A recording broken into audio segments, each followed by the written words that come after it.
Hey y'all, so a good way to get a workout during this time where you can't go to the gym is to go for a jog, go for a run. Only thing about jogging or running outside on concrete is that it can be really hard on your joints, really hard on your body. So I just want to show you a few minute stretch routine you can do before you go on your jog or before you go on your run. And this is just so you have some nice stretches to do before, and you can even use the same one afterwards. Just to help your body from being so sore and so torn up after your jog or after your run. So a great one I like to always start with is just the classic seated forward bend. So for seated forward bend, we just have our legs out in front. We're on our sits bones. We like to make sure we're on our sits bones. We extend the arms up with an inhale. Exhale, we want to fold at our hip joints over our legs. Try not to fold at your waist. Try focusing on folding at your hip joints. Over your legs. Some people are able to reach their feet, some people are not. That's just fine. If you have a yoga strap at home, or even if you have a towel, you can wrap it around your feet, grabbing either side just to give your arms some elongation.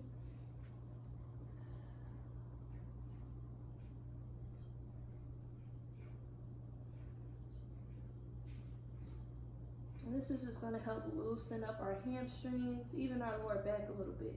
If this really tends to be really painful on your lower back or too painful on your hamstrings, it's okay to bend your knees slightly here.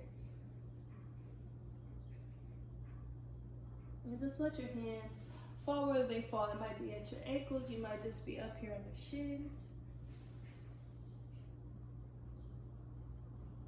However far you can reach your arms, it's just fine.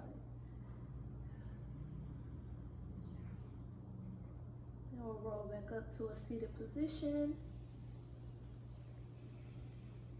Let's do a hip stretch. I find that my hips can get really worn out when I do a lot of running if I don't do the proper stretching. So a great one I like to do is extending my legs out in front.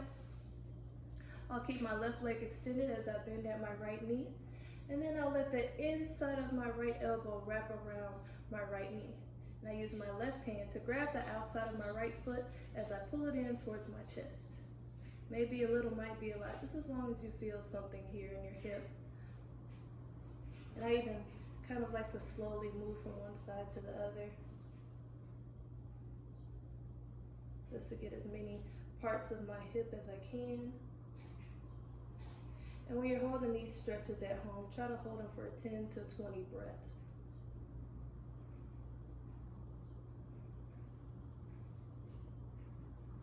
Might come back to center, you might try to hug it in a little bit more.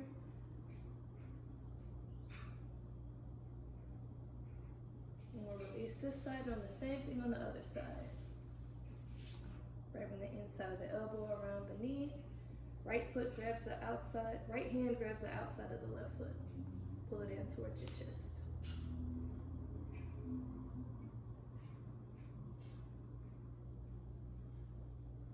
Again, you can move from one side to the other, slowly.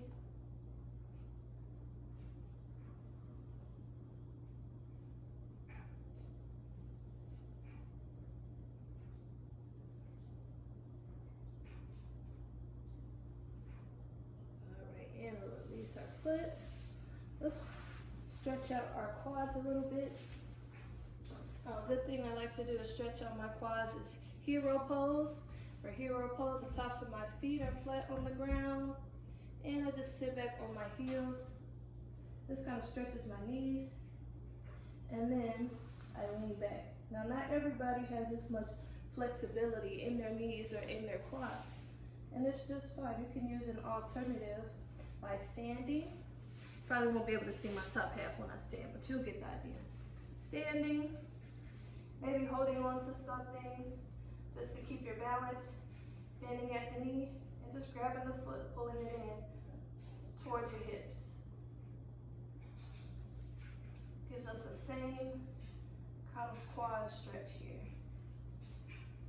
So either one of those work well. But if you have a little more flexibility, you could come down to your hero pose and lean back.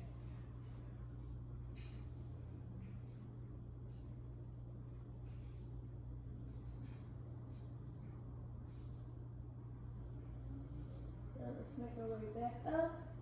And let's come to a child's pose. Child's pose is a great stretch for your lower back and for your shoulders. Just extend those arms out in front. Let the chest melt down towards the thighs. Your knees can be close together or they can be far apart. Depends on your comfort. And I like to really reach through my fingers. And I even kind of like to stretch my hands a little bit farther forward just to really feel a stretch in my shoulders. My shoulders tend to be really sensitive during rounds just from my arm pumping.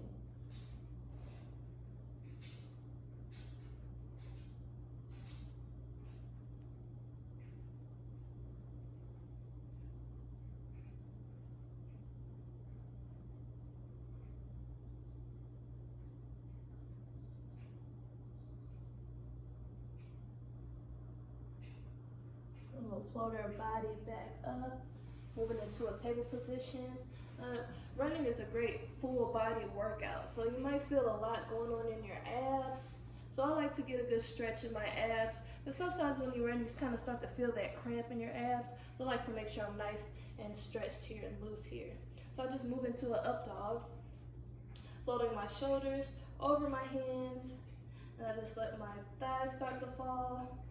My knees are on the ground, the tops of my feet are flat, and I kind of roll my shoulders down and back.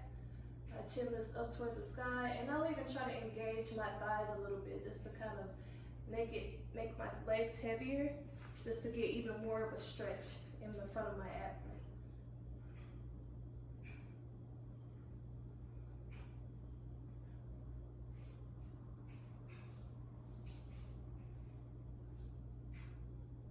Good, and then from here, I usually come up to a down dog, just tucking my toes under, lifting my hips up and back. And while I'm up in my down dog, I just bend each knee, alternating each one. And this gives me a nice stretch in my calves and in my hamstrings.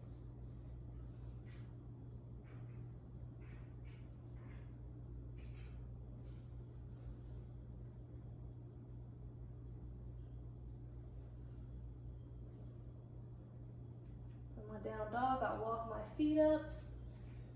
It comes to a forward fold, getting a little bit more of a stretch in my lower back. I'll grab my elbows sometimes, slight bend in the knees, and I'll rock from one side to the other.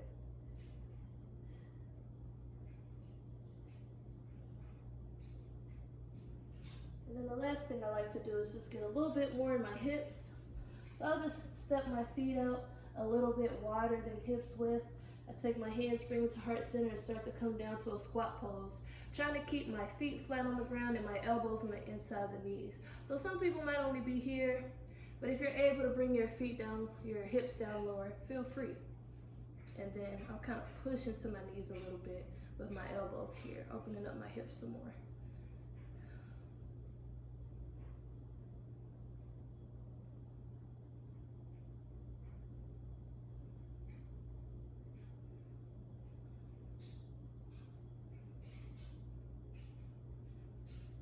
Take inhale, exhale, release, coming back to a seated position. And that's pretty much it. That's what I like to do for my pre-run stretch. Hopefully this can help you. Remember, you can repeat this same thing right after your run, and let me know how it goes for you. Bye, y'all.